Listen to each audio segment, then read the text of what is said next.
Hi hello welcome to my channel.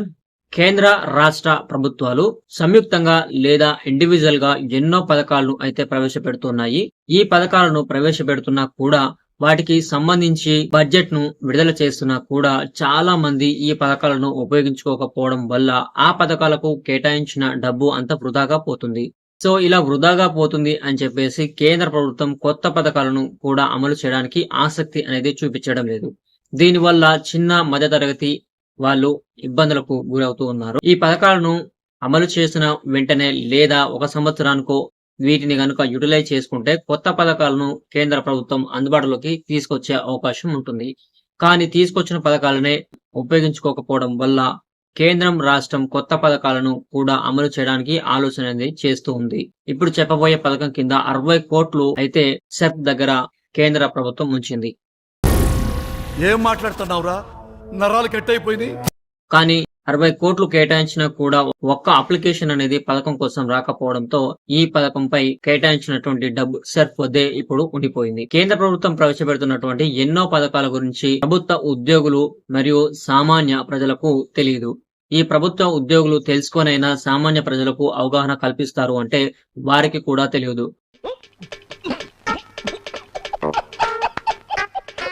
ఒక సామాన్య పౌరుడు ఈ పథకాల గురించి తెలుసుకొని వెళ్లి గవర్నమెంట్ ఉద్యోగులను అడిగితే వారు చెప్పే సమాధానం ఇది ఎప్పుడు పెట్టారు? ఇలా ఉంటుంది. ఫార్మర్స్ తో పాటు ప్రజలకు ఆర్థికంగా కొంత భరోసాను కల్పించాలి అనే ఉద్దేశంతో ప్రభుత్వం కొన్ని పథకాలను కూడా అందుబాటులోకి తీసుకొచ్చింది. కుటుంబాల ప్రయోజనాల కోసం 20,000 రూపాయలను అయితే అందించడానికి కేంద్ర ప్రభుత్వం ఒక కొత్త పథకాన్ని అమల్లోకి తీసుకొచ్చిన విషయం తెలిసిందే. కానీ ఆ పథకం గురించి, దానికి ఉన్న ఎలిజిబిలిటీ మరియు ఎలా అప్లై చేసుకోవాలి అనే దాని గురించి ఎవ్వరికీ తెలియదు. దీనివల్ల ఆ పథకానికి సంబంధించి అప్లికేషన్స్ అనేవి ఇంతవరకు రాలేదు కూడా. సో ఇప్పుడు ఆ పథకం ఏంటి, ఎలా అప్లై చేయాలి, ఎవరు అర్హులు, ఎలాంటి డాక్యుమెంట్స్ అనేవి మనం ఈ పథకానికి అప్లై చేసేటప్పుడు సబ్మిట్ చేయాలి అనే పూర్తి వివరాలు ఈ వీడియోలో అయితే తెలుసుకుందాం. చెప్పు. అంతకన్నా ముందు మీరు గనుక మన ఛానల్ కి కొత్తగా వస్తే వెంటనే సబ్స్క్రైబ్ చేసుకోండి. అలాగే ఈ వీడియోకి లైక్ చేయడం మాత్రం మర్చిపోకండి. ఇక వీడియోలోకి వెళ్దాం.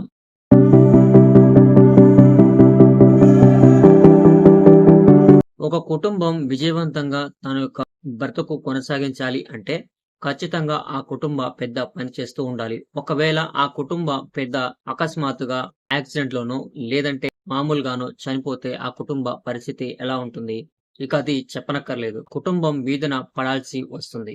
ఒకవేళ ఆ కుటుంబ పెద్ద ముందుగానే తనకు బీమానో లేదా తన వెనుక ఏదైనా సమకూర్చుకుంటే తప్ప ఆ ఫ్యామిలీ అనేది ఇబ్బందులకు గురవ్వకుండా తమ యొక్క లైఫ్ ని రన్ చేస్తుంది. ఒకవేళ ఆ పెద్ద తనకు ఎలాంటి సేవింగ్స్ లేకుండా బీమా అనేది చేయకుండా ఉంటే ఆ కుటుంబం ఖచ్చితంగా రోడ్ మీదకి రావాల్సి వస్తుంది. అలాంటి పరిస్థితి ఎదురవ్వకుండా ఉండడం కోసం కేంద్ర ప్రభుత్వం జాతీయ కుటుంబ బెనిఫిట్ స్కీమ్ ని అందుబాటులోకి తీసుకొచ్చింది. ఈ పథకం ద్వారా ప్రతి ఒక్క కుటుంబం తన యొక్క మొదటి జీవన ఆధారం చనిపోతే, ప్రమాదవశాత్తు గాని లేదా నార్మల్ గా గాని చనిపోతే వారికి 20,000 రూపాయలను అయితే కేంద్ర ప్రభుత్వం అందించనుంది. కేంద్ర ప్రభుత్వం ఈ పథకాన్ని 2017లో ప్రారంభించింది. ఆ రోజే ఈ పథకానికి సరిపడా 60 కోట్లను అయితే సెర్ప్ కి విడుదల చేయడం జరిగింది. ఈ పథకం కింద ప్రతి సంవత్సరం గరిష్టంగా 7,794 మంది 20,000 సాయం పొందేందుకు అవకాశం ఉంది. అయితే ఈ పథకం గురించి చాలా మందికి తెలియదు. గ్రామ, మండల స్థాయిలో అధికారులు దీనిపై తగినంత అవగాహన కల్పించకపోవడం వల్ల అర్హులైనప్పటికీ చాలా మంది ఈ పథకం ద్వారా లబ్ధి పొందలేకపోతున్నారు. పథకానికి తగినట్లుగా సరిపడా దరఖాస్తులు లేక సెర్ప్ వద్ద 60 కోట్ల నిధులు అలాగే ఉన్నాయి. ఈ పథకం కింద అందిస్తున్న 20,000 రూపాయలు వారికి ఆర్థిక భరోసాని అయితే కల్పించనుంది.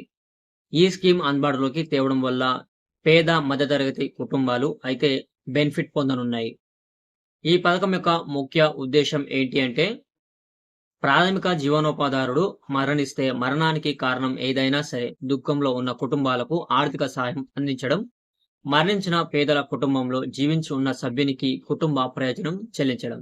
ఈ పథకం యొక్క బెనిఫిట్స్ చూసుకుంటే 20,000 రూపాయలు మరణించిన పేదవారి కుటుంబంలో జీవించి ఉన్న సభ్యునికి ఒకేసారి సహాయంగా ఇవ్వబడుతుంది.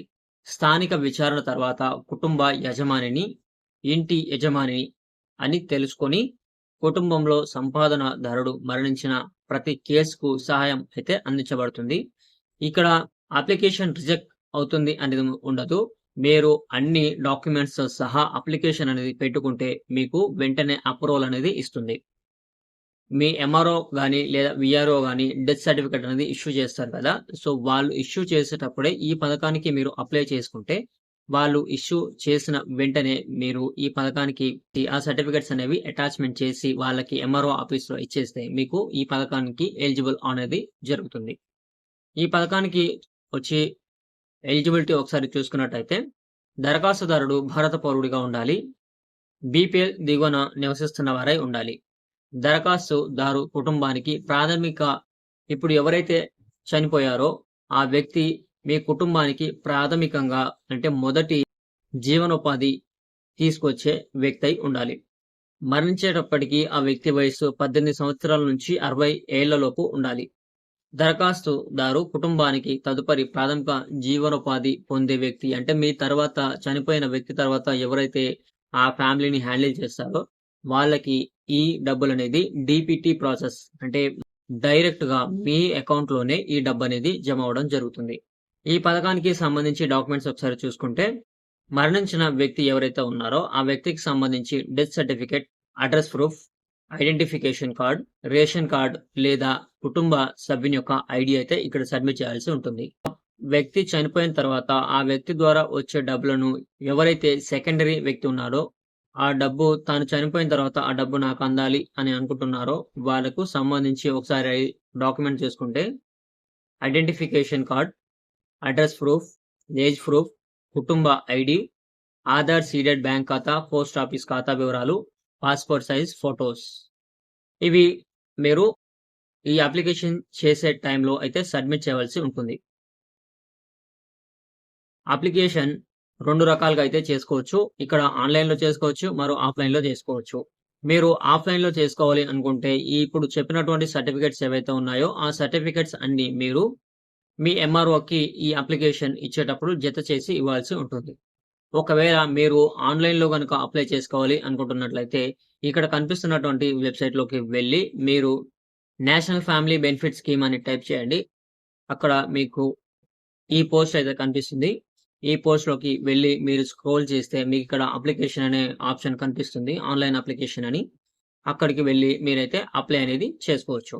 సో, ఇది ఈరోజు వీడియో. మీకైతే నచ్చిందని అనుకుంటున్నాను. మీకు అర్థమైందని కూడా అనుకుంటున్నాను. మీకు నచ్చితే లైక్ చేయండి. అలాగే మీ friends and family members share చేయండి. మీరు లైక్ చేయడం వల్ల ఈ వీడియో అనేది ఇంకొకరికి రిఫర్ అవుతుంది. సో, కాబట్టి లైక్ చేయడం మర్చిపోకండి. Thank you.